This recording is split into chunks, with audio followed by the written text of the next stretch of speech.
The other side is actually better.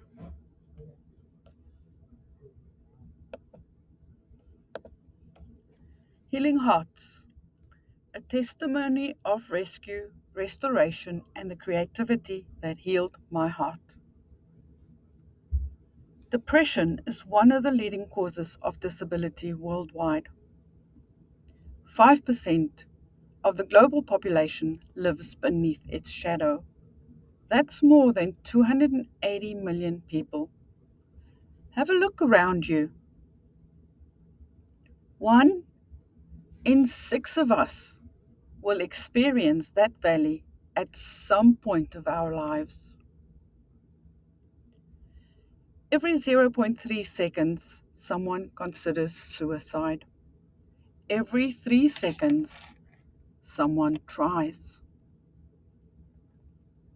These numbers are not statistics to me. They have faces, names, and family.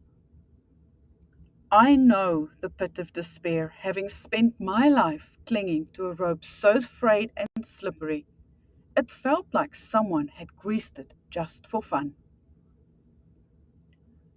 Up to 8 years ago, you would have met a woman who looked perfectly fine.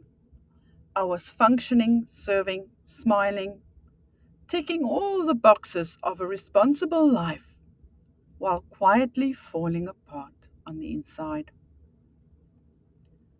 For decades, I was fine, freaked out, insecure, numb, and empty. I learned to breathe shallow. I'd learned to shrink. I had slipped into survival mode, and my heart was exhausted. Science now confirms what my heart has discovered. Creativity nurtures emotional expression, builds resilience, and offers a therapeutic outlet for mental health and well being. A review of 37 studies in art and health found that 80% of participants experienced reduced stress levels, increased self esteem, and a more positive self image. Yay! The laboratory has finally caught up with the language of healing hearts. Without God, I would never have found my way out of the pit alive. His mercy became my oxygen, His love my anchor, and His hand my rescue. Because He is near to those who have a broken heart, and He saves those who have a contrite spirit. In His kindness, He interrupted my silence with sound and color. He used faith and creativity as unexpected tools for healing hearts. My story includes rejection, criticism, repeated displacement, miscarriages, betrayal, rejection, abandonment, and 30 years of estrangement from my brother fueled by lies. 2 decades ago, abandonment from the church leadership shattered my trust in both God and Christianity. If this is Christianity, I concluded, I wanted nothing to do with it and walked away. My heart closed, not from rebellion, but from self-protection. Trust felt dangerous and belief felt unsafe. Yet God did not withdraw. He began to place keys in my hand, gently, one by one. In 2016, my husband came home one evening. Noticing something was off, he gently suggested I'd find a hobby. I joined the Great Auckland Chorus and failed the audition not once, but 5 times. For the next 2 years, the 3 hours of singing on the rises each week carried me through week by week. Singing did not solve my pain. It just steadied me enough to survive it. Then a hunger for worship led me to a small choir at a local church.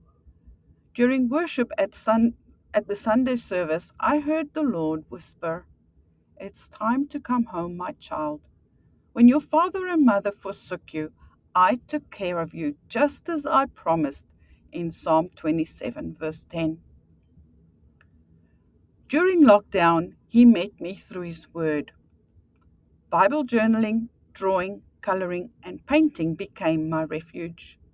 Line by line, faith was rebuilt and Scripture framed my creativity. Later, an Elijah House trauma training webinar would reveal how much healing still lay beneath the surface. As I journeyed through faith, my faith became honest and surrendered and restored. For decades, I had believed I was not creative. I believed I could not sing, dance, draw, paint, write, or speak. I even believed I was a mistake. But God began to return what survival had stolen. One by one, He added testimonies of His healing grace. Today, I want to share these keys that changed my life. Faith was the master key. Without it, none of the others could turn. Faith anchors us in the storms and becomes the lantern when a vision gets dim. It opens doors we cannot force. Singing. When words fail, breath carries melody. Song regulates the body and steadies the heart. Heaven sings over us before we ever sing back. As Zephaniah 3:17 exclaims, He rejoices over you with singing. Drawing. When trauma renders us speechless, lines speak. Putting pen to paper becomes a conversation with God to express what's in your heart. Painting. God gave me beauty for ashes. The canvas held grief without judgment. Color declared that sorrow does not have the final word. Dancing. Movement reminded my body it is not the enemy. Healing entered breath and muscle. God turned my mourning into dancing. Writing. For decades, I processed pain through writing poetry, blogs, and stories. Ink carried what my voice could not yet hold. Words stitched fragments of fragmented places together. My tongue became the pen of a ready writer. Speaking, when testimony is spoken, shame loses its grip. Story becomes a bridge and a lifeline to those still stuck in despair.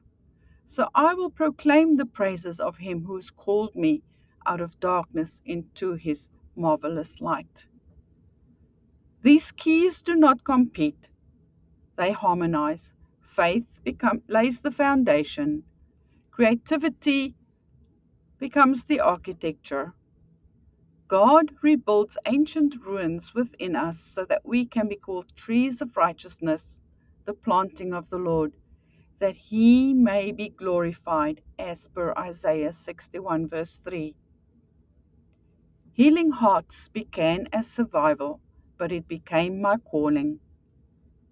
If you are standing in the valley today, you are not forgotten. The rope may feel thin, the darkness may feel heavy, yet the Lord is near. Your keys are not reserved for the gifted or the strong. They are invitations. God makes everything beautiful in its time. He is still rebuilding, He's still restoring, and He is still near.